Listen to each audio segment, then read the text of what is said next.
How's it going, everybody? We're at the Ritz-Carlton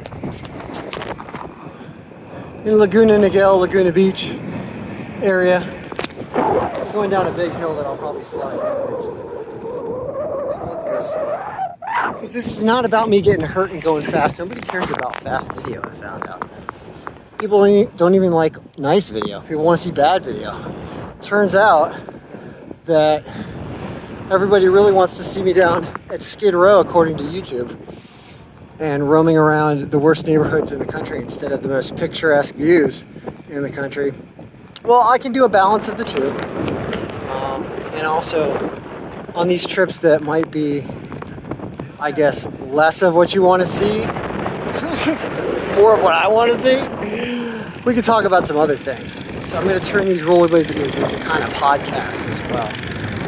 Because, I don't know, I feel like I'm just happier if every day doing a little something. It's fun.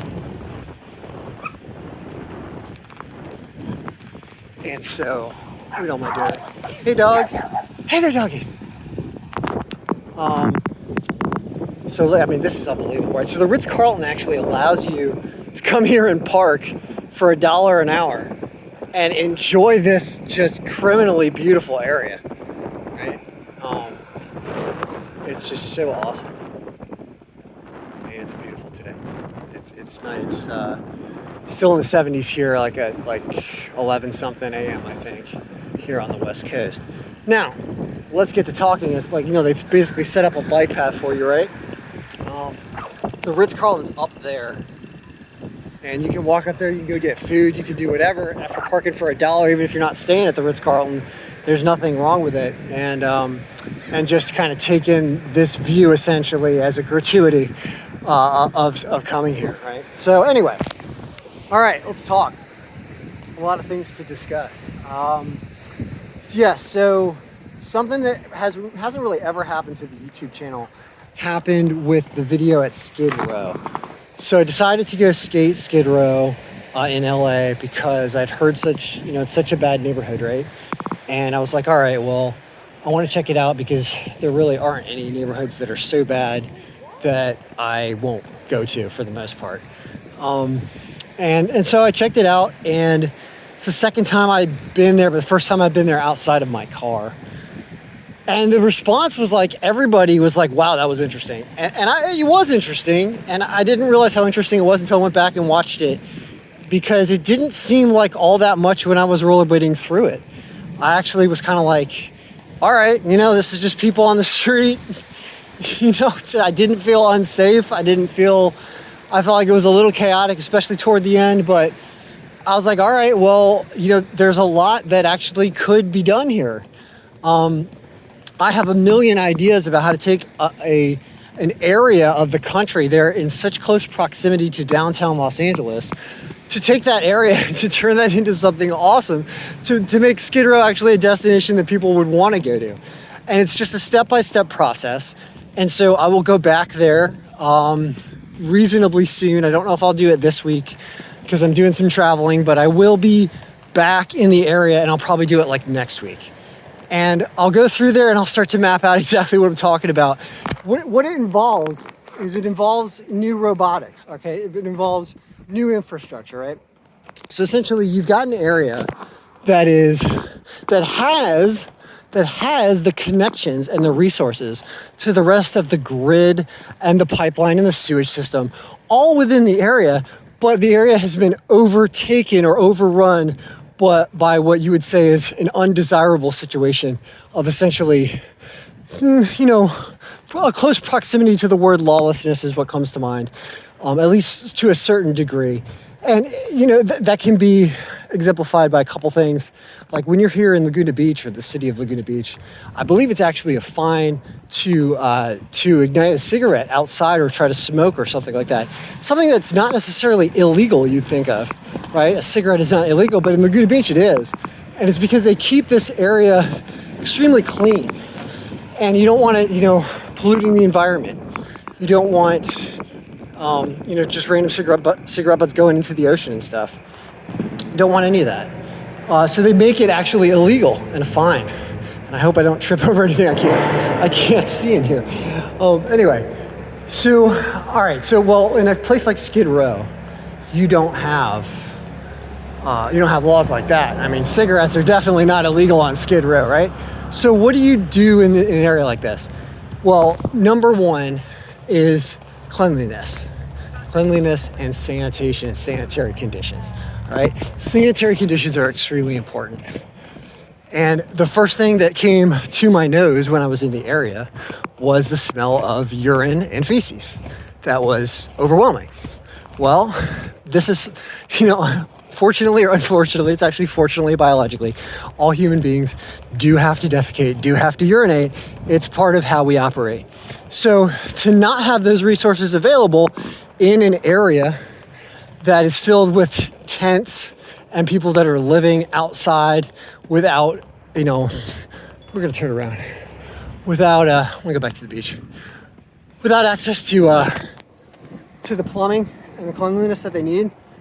Well, I've had an idea and I've seen a function of this idea operate in other countries, which is you got a standalone bathroom, right?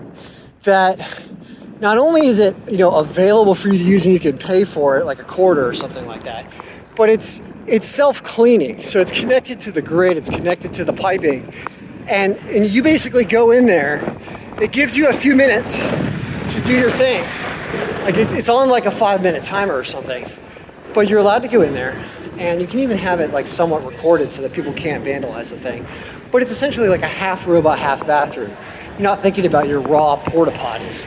You're thinking about a machine where you go in there, the sink, the toilet, and I mean, there probably aren't going to be paper towels or anything available in there because you want to avoid the use of disposable items because you want this thing to be self-sustaining. So just imagine literally a solar-powered self-cleaning bathroom that is available for people to use, everybody, for a small fee or even sometimes free. Like if the thing could have an emergency button, it could be like, oh my God, I really gotta go.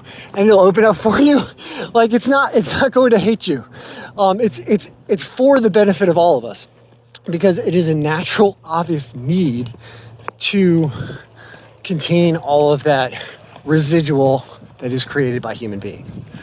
To contain it and to make sure that it's clean because we spread disease that way if we don't do that. And so you end up with an area that at first glance, first thing I wanted to do there was I wanted to go through there with a power washer and I wanted to just clean, a 6x8 square block area, right? Well, that is something that can be done, but is a much more expensive and annoying problem because you don't know where you're going to have the issue.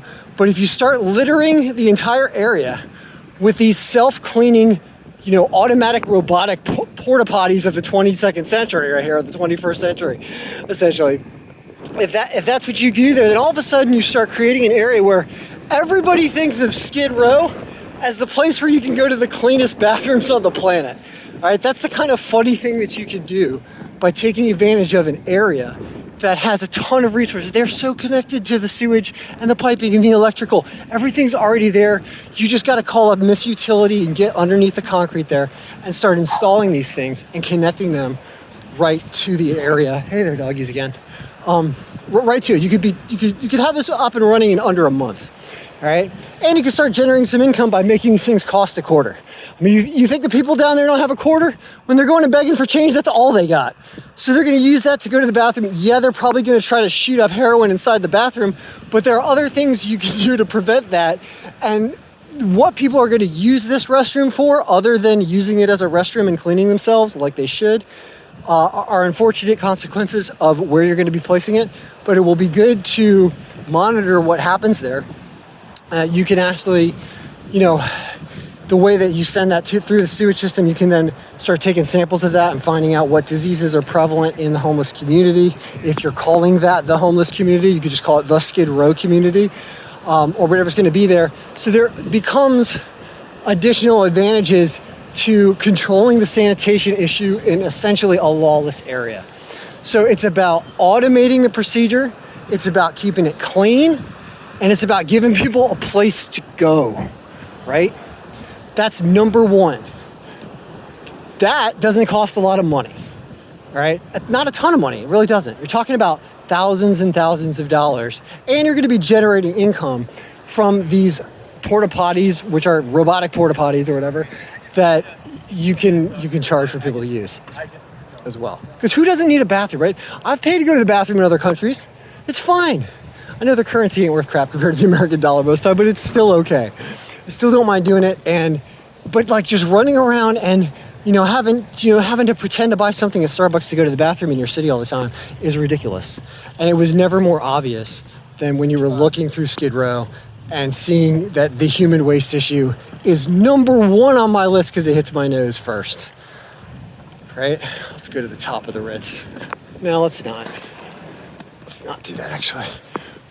So guys, that's my podcast today. That's my rollerblading around the Ritz. I know it's too beautiful for you to want to watch, but hopefully you're listening to what I'm talking about in attacking an area where something needs to be done. It's not as nice as this, right? I also paid $1 to park in LA, just like I paid $1 to park here.